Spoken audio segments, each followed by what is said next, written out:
Bonjour et bienvenue, voici notre tour d'horizon économique, géopolitique et boursier. Et nous sommes le mardi 28 février.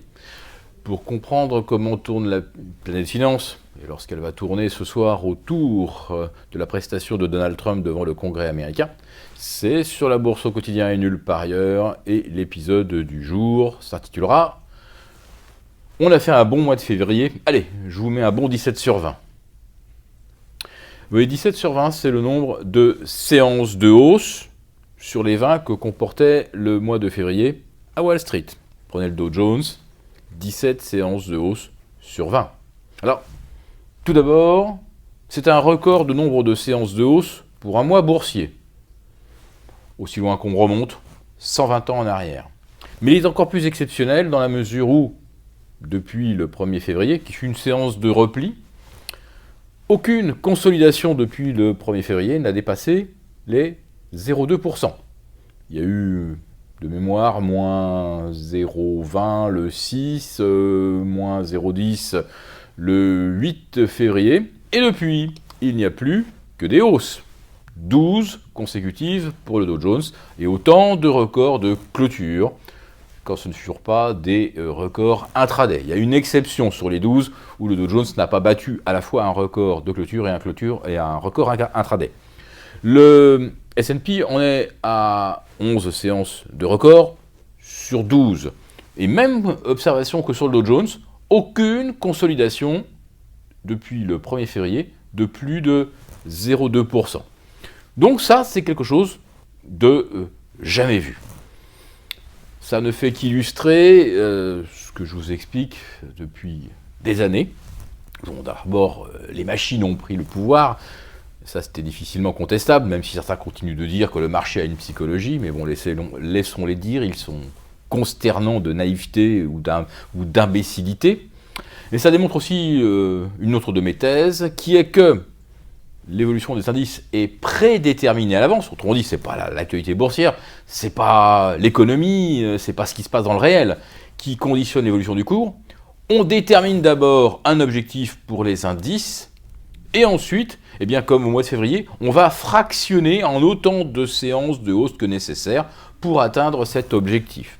Alors pour le Dow Jones, c'est facile, regardez depuis le 1er février, on en est à plus de 4,5% de hausse. Allez, on se fait une 21e séance de hausse sur une 18e séance de hausse sur 21 ce soir, et on pourrait très bien atteindre les 1100 points depuis le point bas. Peut-être que 1100 points, c'était l'objectif. Peut-être se contentera-t-on de 1000. Enfin, peu importe.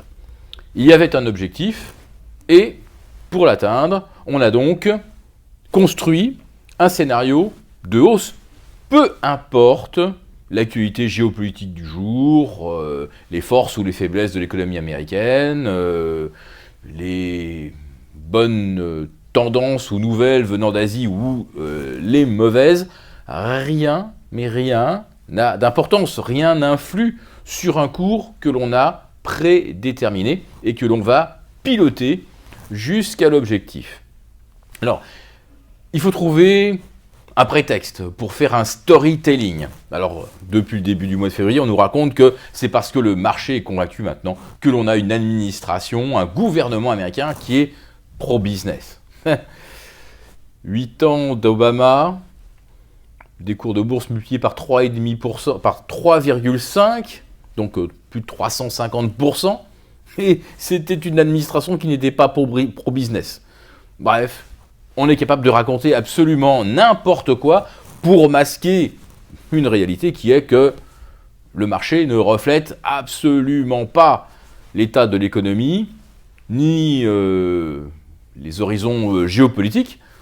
Les marchés sont là uniquement pour s'auto-alimenter en plus-value artificielle. Alors le prétexte donc aujourd'hui, c'est que M. Trump va s'exprimer ce soir devant le Congrès et qu'il devrait donc annoncer de bonnes nouvelles. Moi, je vous fais un pari, c'est qu'il n'annoncera pas grand-chose. Tout d'abord, on l'attend beaucoup sur son plan fiscal. Il ne peut pas construire un plan fiscal aujourd'hui sans avoir évalué, lui et ses équipes, ce que sera le coût de la refonte d'Obamacare. Aujourd'hui, c'est le premier poste de dépense pour un ménage américain, sauf peut-être le logement. Enfin bon, dans les dépenses contraintes, la santé, c'est le poste numéro 1. Donc, on va dire que c'est, à l'échelle des États-Unis, également le problème numéro 1. On ne peut pas décider de baisser les taxes, augmenter les impôts par-ci, les baisser par-là, sans évaluer exactement ce que va coûter le futur système de santé. Alors si M. Trump, finalement, ne dit rien ce soir, on se dira, on a encore attendu pour rien. Et puis en fait, on continuera de rêver. Ça sera comme le mouton du Petit Prince. Si on le dessine comme ci ou comme ça, il plaît pas. Alors autant le laisser dans son carton et de le rêver tel qu'on aimerait qu'il soit.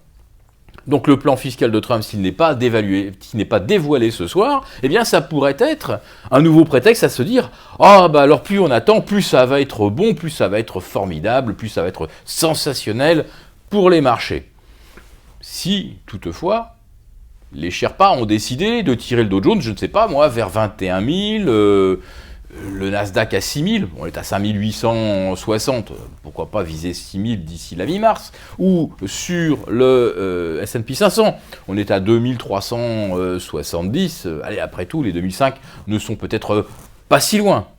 Enfin si, c'est un petit peu plus loin sur le S&P que ne le seraient les 21 000 sur le Dow Jones, mais enfin bon, on peut toujours se fixer des objectifs. Mais qu'est-ce que va nous annoncer M. Trump ce soir ? Quelque chose qu'il a déjà dit hier. Et là, nous allons aborder le volet géopolitique, à savoir qu'il va muscler de façon historique, c'est toujours lui qui le dit, car jamais on n'aura vu un président, ou aucun président ne sait mieux que lui, comment défendre l'Amérique ou combattre ISIS. Donc, M. Trump va augmenter le budget armement de façon historique. Est-ce qu'une action du type de celle qui est menée depuis 2 ans maintenant contre les djihadistes, les rebelles modérés ou non. Je vous rappelle qu'un rebelle modéré décapite avec une lame de 30 cm alors qu'un djihadiste méchant barbu décapite avec une lame de 50, ça fait toute la différence. Donc ça fait 2 ans que les États-Unis bombardent et qu'ils n'obtiennent guère de résultats, si ce n'est que cela entraîne un déplacement de djihadistes d'une ville vers une autre, d'une région vers une autre. Alors est-ce que M. Trump va décider qu'il faut envoyer du monde sur le terrain ? On se souvient des résultats magnifiques obtenus en Afghanistan, en Irak, en Libye ils n'y sont pas allés, mais enfin la Libye est devenue un pur chaos, après tout de même des bombardements massifs.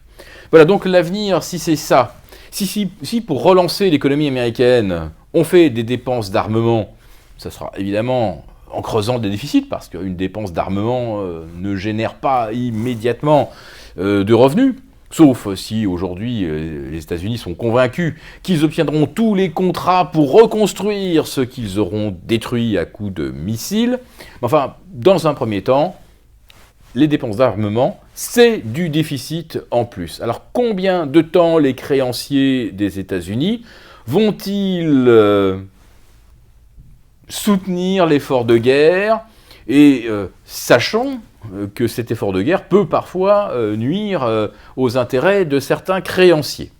Alors pour l'instant, il y a un créancier qui ne se plaint pas, c'est l'Arabie saoudite, tant que les États-Unis, en fait, orientent leurs frappes plutôt contre le Hezbollah et contre les chiites, plutôt que contre les rebelles sunnites, qu'ils soient modérés avec une lame de 30 cm, ou vraiment méchants avec une lame de 50 cm. En tout cas, les annonces de M. Trump ce soir pourraient ne pas éclairer, comme certains l'espèrent, éclairer complètement sur sa future politique, mais justement, s'il en garde sous la pédale, alors le marché pourra continuer de rêver et de progresser encore un peu, mais ça ne change rien, nous, à notre stratégie qui est de couvrir les portefeuilles. Alors oui, on s'en va vers une 58e séance de stagnation à Paris. Nous avons donc couvert les portefeuilles 50 séances trop tôt, mais en quel moment de l'histoire avez-vous vu un marché stagner pendant 50 séances ? Quant à Wall Street, on progressait pratiquement 6 fois sur 7 sur une période de 3 mois.